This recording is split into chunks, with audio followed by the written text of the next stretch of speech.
What's up, everybody? Welcome to Versus, episode 27. My name is John Maher, and that's Will Cohen. Will, how are we doing today? In general, I think we're doing okay, but then again, we also have to talk about this movie. Yeah, last week we covered a Jagged Edge film that we had never covered. We hadn't covered this franchise before, Bloody Mary, covering a concept that's been done in movies before. And I'm saying that actually the Urban Legends Bloody Mary movie was superior to something, and it was superior to Summoning Bloody Mary. But Jagged Edge felt that this movie was so good that it warranted a sequel. So Bloody Mary returns. It all happened. I can't explain it. It happened. It is real. I don't want to talk about it anymore. No one believes me. Bloody Mary. These are all people, and they're all saying the same thing. She comes through a mirror, only leaving one or two survivors. Just imagine how much money we could make if we caught Bloody Mary on camera. Pudding. Bloody Mary, Bloody Mary, Bloody Mary.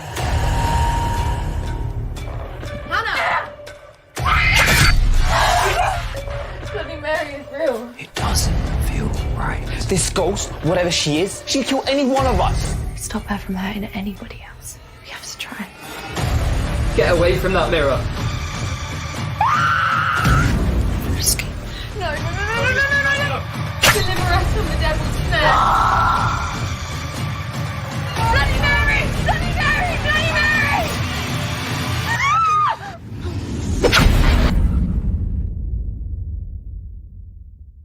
I'm going to point out a little piece of trivia right at the top. The lady that plays Bloody Mary in this movie is not the same lady that played Bloody Mary in the first movie. And they did upgrade from like the $5 makeup kit at Spirit Halloween to the $7 makeup kit at Spirit Halloween. So good for them. But the lady that plays Bloody Mary in the movie is actually the same lady that plays the Tooth Fairy in the last two Tooth Fairy movies. And you can tell just by the way she just easily just is able to overpower everybody. Samantha Cull, a horror icon in her own right. Will, what'd you think of Bloody Mary Returns? If I'm going to make an effort to look this nice when reviewing this, they could at least put effort into making a movie. And I will give them one little modicum of credit. They clearly had budget for blood effects this time. Yeah. Because the blood effects looked okay. That is the only compliment I can actually pay to this movie. Yeah, I would go so far as to say the only compliment I will pay this movie is I didn't hate it as much as I hated the first one. They actually went into this with like a semblance of a story. It's a story we've heard. I think we can make something out of this. Exactly. Thank you. Finally, someone gets it. Just imagine how much money we could make if we caught Bloody Mary on camera. It's like, we're a ghost hunting team. We're going to go explore this thing that we think is bullshit. Guess what? It's not bullshit, which has been done in like Grave Encounters, Ganjiam Haunted Asylum, all these Book movies. of Shadows, Blair Witch 2. Yes, yeah, going back, way back. That's where like the positive I have about this movie ends. And they actually did try to have some kind of continuity by telling us what happens to the girl that survives the first movie. What's her name? Danny. Like, she lost her baby. She's committed to a mental asylum. They think they've pinned all the murders on her, even though murders, if you believe the cold open of the movie, are still happening. Max, help me! Oh, shit. Max, help me! Help! Like putting her in an asylum, they are already ripping off other films. Like guys, come here. It's time to have a heart-to-heart. If your good idea is to rip off the beginning of Halloween Resurrections, just stop making movies. Do us all a favor, do yourself a favor, stop making movies. Yeah, because like what I would say is And the thing is, like, they go in there under the first of all, they just let these strangers in to see somebody in a psychiatric clinic. But I digress again. They sucker her in, like, just tell your story. We believe you. I didn't kill them. We believe you, Danny. You do? Yeah. We saw your tape. We know you're telling the truth. And then basically they're like, on the way out, they're like, yeah, we're going to summon Bloody Mary. Whatever. What a bunch of bullshit. Wait. What did you say? You're going to invoke her, aren't you? I know what you're going to do. You can't do it. Oh, honestly, Danny, it's nothing you need to worry about.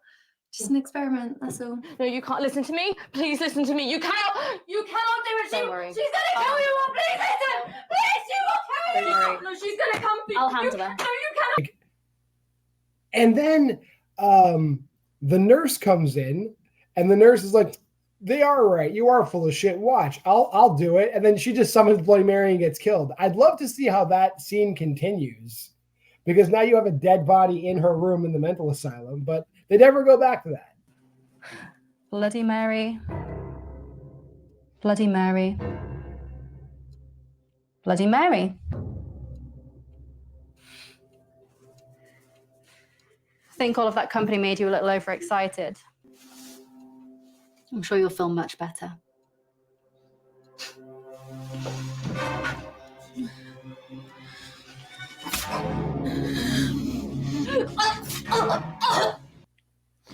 Well, not only do we have a dead body, but it's like, obviously Mary's the one who like just absolutely dispatches her because, God forbid this person has any idea of when a person is standing in back of her. But at this point, I think we can only assume that Danny's dead. But again, this falls under my, my review, which we're going to go over later. But again, they're making an assumption that we kind of figure everything, or they maybe just make the assumption that we care at this point. Yeah. So, yeah. This. I would also point out, so we have a ghost hunting crew, and they have a location where they're going to summon Bloody Mary, but they also invited their dumbass friends that are not part of the ghost hunting crew. They're just out in the town getting shit faced. And No! Stuck again. What is going on? Come and sit down.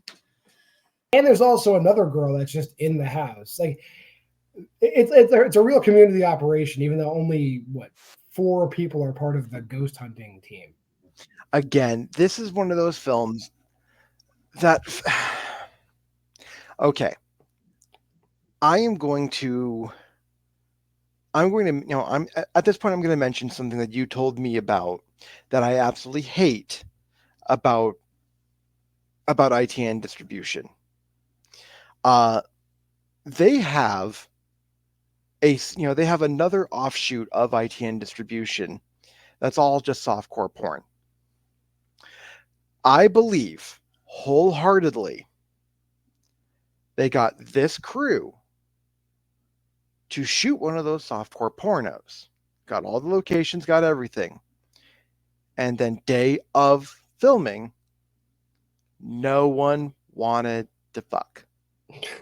So ITN said, okay, we're going to scrap. I can't remember the production company's name. It's disgusting. I don't want to say it. I'll find out while you look. And then they said, okay, well, Jagged Edge, take over and do your thing. And honestly, the more I think about this story, the more it checks out, because it explains why there's so little effort into the story. It explains why there's so little effort in acting. It explains why there's so little effort in general. Yeah, I agree with all that. The other production company they have is called Proportion Productions. Proportion Productions is an offshoot that does like racier films. Let's say I've only seen a clip of one of the films, but it's definitely racier. Gotcha. I also want to note that they say about 15 times in this movie that due to the events in the first movie, Bloody Mary's just loose. She's no longer in the forest. She's just loose, which means like. But you still have to summon her, which is you still have to summon really her. weird. Though, yes, yeah, she's loose, but you have to summon her.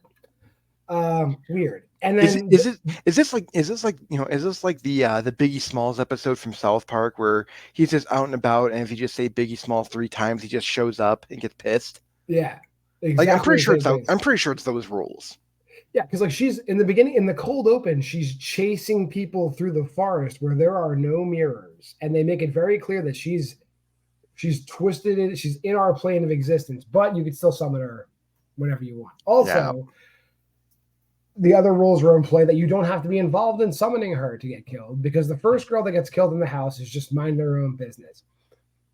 She gets killed. The 2 drunk friends come back. They don't believe the other crew that Bloody Mary is real and killing people, even though the dead body of their friend is in the other room. They don't even bother to go, look, here's her dead body. Look, she's dead. They just let these drunk assholes laugh in their face.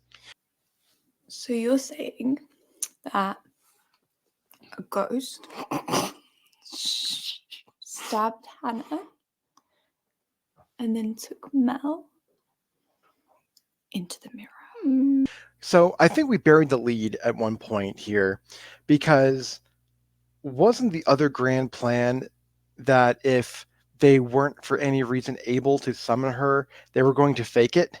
They were going to fake it. The one girl, Kelly Rhiannon Sanson, who's in a bunch of the movies, dresses up like a sexy Bloody Mary and shows up. I think I just scared your housemate. We heard. It's fine. Are you ready? Yes. Well, this is not what I pictured when I thought Bloody Mary. It's very convoluted. It's way too convoluted than it needs to be. Yeah, no, this is hands down one of the dumbest things they could have possibly done. And then also they give Bloody Mary the power that she could also give people like post-hypnotic suggestions to kill other people. Like they just they really layer it on. I already thought that, so it's not really a secret.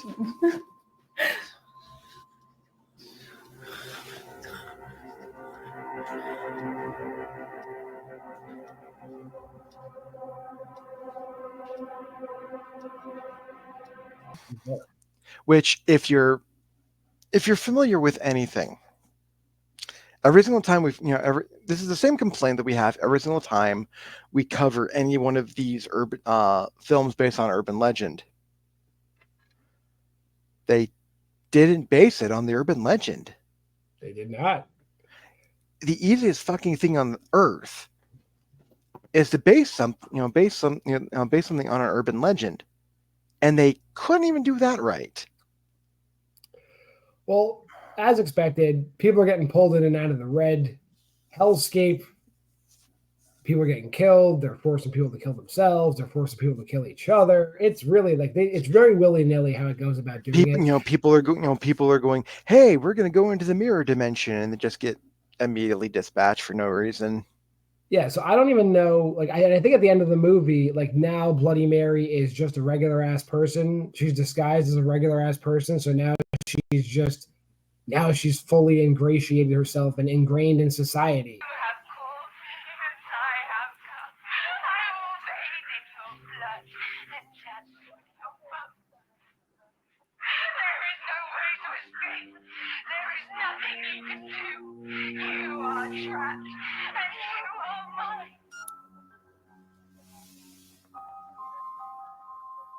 So, and of course, please don't make another. Yeah, and they just end it. And yeah, just like Jagged Edge. And then once you find out that she is now a regular person, still a homicidal maniac, movie ends. Mm-hmm. I don't think we even left anything out. I think that's no. Simple as it is, and as bad as it is, that is it. Yeah, the timer is less than it's not even at the 13-minute mark. We've covered the entire film. This film is less than 80 minutes long, and it felt like I was watching The fucking Irishman. This is just such a painful fucking movie to watch. Well, let's get into some ratings. I'll go first. Honestly, it was technically better than the first movie because there wasn't any like pregnancy pillows being seen, and the blood budget is higher. The makeup's a little bit better. So I'm going to upgrade this from a 0.5 star to 1 star. It's still horrible, and like it's just insulting. But you got 1 whole star, 1 whole tape. What do you got, Will? I still had to give this one 1.5. Like I gave the first one, because you're right. They managed to get some things correct. They managed to get the makeup better. They managed to get the blood effects better. The production even was just slightly better. They still can't light for shit, but everything else is fine. Right, but the big problem when all is said and done is somehow the acting got shittier. Somehow the writing got more absurd. And I have never wanted to fall asleep more in a film than this. This film is just hot shit from start to finish. But if you should choose to watch this film, there's a drink for you in the description. There's a drinking game in the description. Yeah. Once again, I actually put more effort into finding an awesome drink title rather than just doing a Bloody Mary like I should have fucking done in the first place. Yeah, see, that's great. Next week, we are still going to cover, there's a few more Jagged Edge movies we haven't covered. I haven't picked which one yet, but it will be another Jagged Edge movie until we've wrung that sponge out. But if you did make it this far in the video, like, comment, subscribe, and share. Go to the Facebook group at Why We Love Horror. Go to the TikTok at WWL Horror. And just check us out wherever we are. Remember, Mondays versus you're watching it. Tuesdays, maybe a special edition, but definitely horror headlines live on all the platforms. Wednesdays, definitely special editions. Thursday, Why We Love Horror. Friday, Why We Love Horror Trivia. I've been JWMaher, and that's Will Cohen. And this has been Versus. We'll see you here next week.